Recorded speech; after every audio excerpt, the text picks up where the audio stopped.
guys, so I wanted to talk a little bit today about brain spotting and EMDR. So I get a lot of requests for these two particular types of stress-related psychotherapy treatments.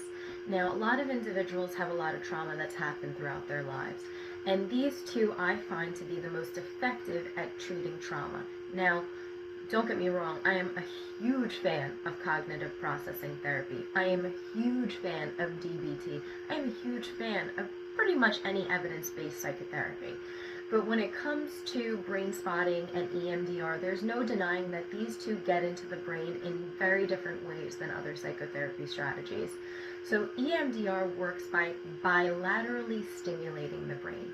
Originally thought to work by eye movement only as the eye passes the mid part of the brain in order to allow for that healing process, we now know it just has to do with bilateral stimulation. So this can come in the form of a human being just tapping left and right, or it can come by using a TheraTapper. I find most individuals prefer a TheraTapper. They close their eyes, they go into the memory, and the processing starts to happen. So there are portions to therapy that everyone knows. Everyone wants to get into EMDR and brain spotting and just, muscle through the trauma. But if you don't have a good standing relationship with your therapist and you are not effectively resourcing or able to regulate yourself, this is not the time to do EMDR or brain spotting. You need a good foundation of therapy, learning how to go through your somatic experiences and kind of relax yourself, how to help yourself with those, immediate triggers that aren't so big, so that when these stressors pop up, you can process through them. Because what does happen with the EMDR is over time, as we're processing these things, that week in between your next therapy session, you might be having flashbacks or memories. And if you don't have the skills or the tools to deal with it, it's going to be a very stressful week for you. And we want to make sure that the stress in your life is manageable. Our goal in therapy, hopefully, is always to make your life the best life possible, reducing those stress and those cortisol levels in your body.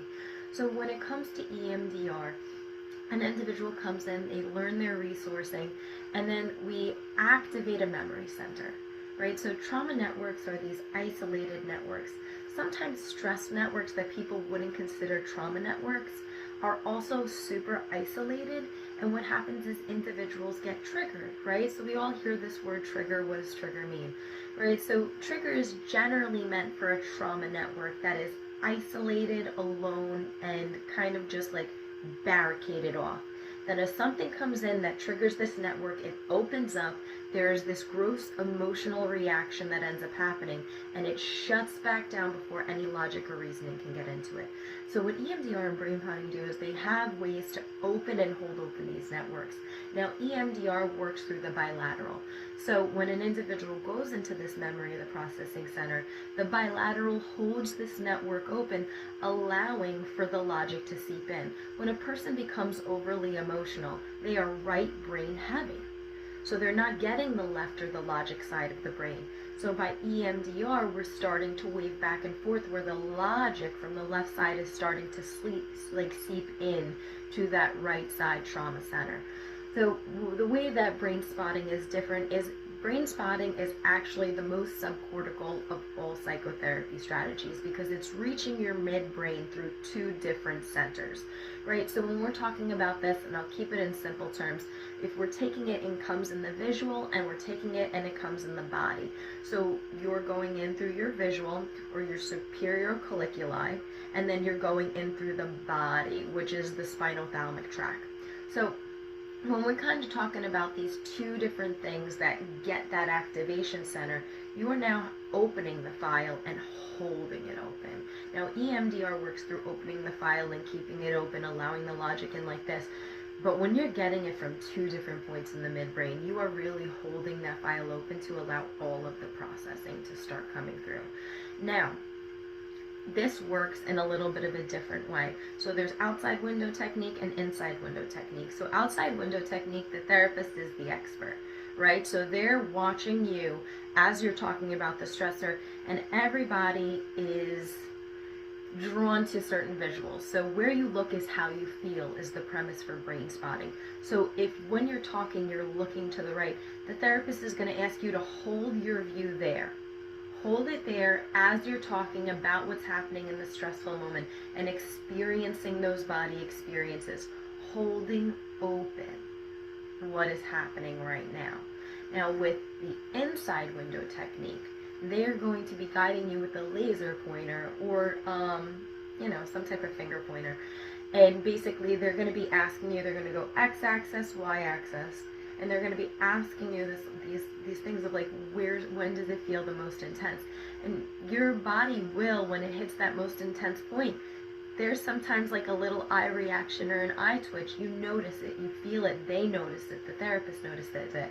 But we want you to be the guide in the inside window technique. So we find where that is most intense for you. I think that for trauma, when I'm working with trauma, I want to give an individual the control rather than playing the expert.